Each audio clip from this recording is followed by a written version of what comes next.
मध्य प्रदेश, राजस्थान, छत्तीसगढ़, तेलंगाना और मिजोरम विधानसभा चुनाव संपन्न होने के साथ ही सभी को मतगणना का इंतजार भी है। हालांकि तेलंगाना की वोटिंग अभी बची है। इसके साथ ही प्रदेश बीजेपी के नए एक्शन भी देखने की तैयारी इस वक्त लोग कर रहे हैं।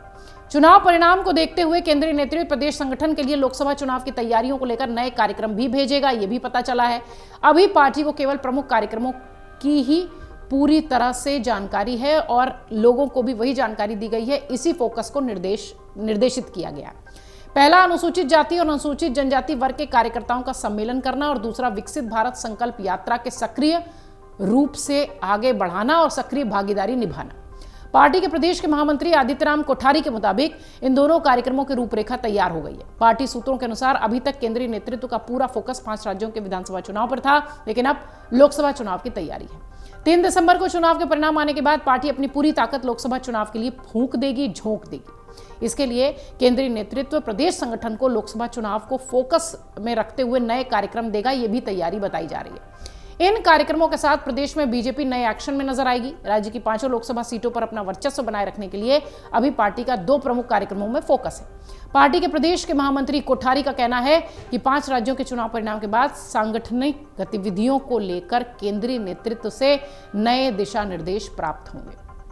पार्टी 1 दिसंबर को विकासनगर और 3 दिसंबर को नानकमत्ता में अनुसूचित जनजाति से जुड़े नेताओं और कार्यकर्ताओं का सम्मेलन भी करने जा रही है। पार्टी का यह मानना है कि लोकसभा चुनाव में और बेहतर प्रदर्शन करने के लिए उसे अनुसूचित जनजाति वर्ग को अपने साथ जोड़ना होगा। पिछले विधानसभा चुनाव में बीजेपी ने जो 23 विधानसभा सीटें हारी हैं, उनमें चकराता, खटीमा, नानकमत्ता, बद्रीनाथ, धारचूला ये सब है जहां पर हार का मुंह पार्टी को देखना पड़ा था। ये सभी सीटें जो है वो अनुसूचित जनजाति बहुल्य हैं और इनमें उनका प्रभाव भी है। पार्टी के अनुसूचित जाति वर्ग में भी अपनी तगड़ी पैठ है, इसके लिए भी रणनीति बनानी है। इसलिए हल्द्वानी और हरिद्वार में अनुसूचित जाति वर्ग से जुड़े कार्यकर्ताओं, नेताओं और उनसे जुड़े संगठनों के लोगों के साथ बड़े सम्मेलन भी होने हैं। 2 दिसंबर को हल्द्वानी में एससी का सम्मेलन तय हो चुका है। हरिद्वार में सम्मेलन की तिथि जल्द ही तय हो जाएगी। पहले यह सम्मेलन 30 नवंबर को होना था, लेकिन इस तारीख को मुख्यमंत्री नैनीताल में लोकार्पण और शिलान्यास का कार्यक्रम करेंगे। इसके चलते फिलहाल कार्यक्रम की तिथि बदल दी गई है। बीजेपी के सभी सांसदों, विधायकों, पंचायत और निकाय प्रतिनिधियों को विकसित भारत संकल्प यात्रा के लिए 5-5 दिन के प्रवास पर भी भेजने की बात कही गई है।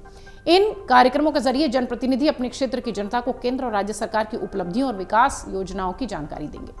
विधानसभा चुनाव के लिए प्रचार के साथ बीजेपी लोकसभा चुनाव की तैयारी में जुटी हुई है। इसकी एक बानगी तेलंगाना चुनाव के प्रचार के दौरान भी अमित शाह के संबोधन में नजर आई। 2024 के लोकसभा चुनाव में आरक्षण बड़ा सियासी मुद्दा बनकर उभर सकता है और यह मुद्दा इतना बड़ा भी बन सकता है कि किंग मेकर की भूमिका में नजर आ जाए। बीजेपी ने मराठा आरक्षण की मांग के बीच जाट आरक्षण के शगुफे की भी काट के लिए तैयारी शुरू कर दी है। गृह मंत्री अमित शाह ने तेलंगाना में ओबीसी समुदाय के लिए बड़ा ऐलान किया है। इसके साथ ही एसटी समुदाय को साधने की भी कोशिश यहां हुई है। गृह मंत्री अमित शाह ने चुनावी घोषणाओं में कहा है कि पार्टी सत्ता में आई तो ओबीसी सीएम बनेगा। इसके साथ ही उन्होंने यह भी कहा कि मुस्लिम समुदाय को मिल रहे 4% आरक्षण को काटकर उसे एसटी समुदाय को देंगे। मदिगा जातियों को, जो कि एसटी में आती है, उन्हें भी इसका लाभ मिलेगा। सूत्र ये कह रहे हैं कि सरकार की कोशिश है कि आरक्षण पाने के योग्य सभी जातियों को इसमें हिस्सेदारी मिले। बीजेपी के एक महासचिव ने बताया कि गैर यादव ओबीसी और गैर जाटव दलितों की ज्यादातर जातियों को आरक्षण में नहीं मिल पा रहा है और रोहिणी आयोग के गठन इन्हीं खामियों को दूर करने के लिए किया जा रहा है।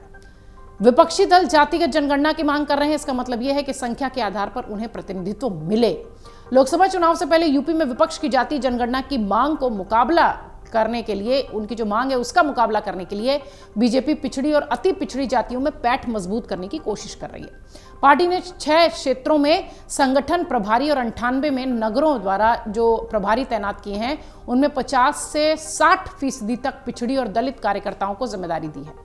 पार्टी दिसंबर में हर जिले में ओबीसी सम्मेलन करने की तैयारी में भी है। यानी ओबीसी और एससी एसटी के साथ ही बीजेपी तैयारी करके लोकसभा 2024 के चुनाव में जाएगी और इसके संकेत तमाम बड़े आला नेताओं के भाषणों, संबोधनों में नजर आ रहे हैं। अगर आप ये वीडियो YouTube पर देख रहे हैं तो हमारे चैनल को सब्सक्राइब करें और बेल आइकन को दबाना ना भूलें। अगर आप Facebook पर ये वीडियो देख रहे हैं तो हमारे पेज को लाइक करें।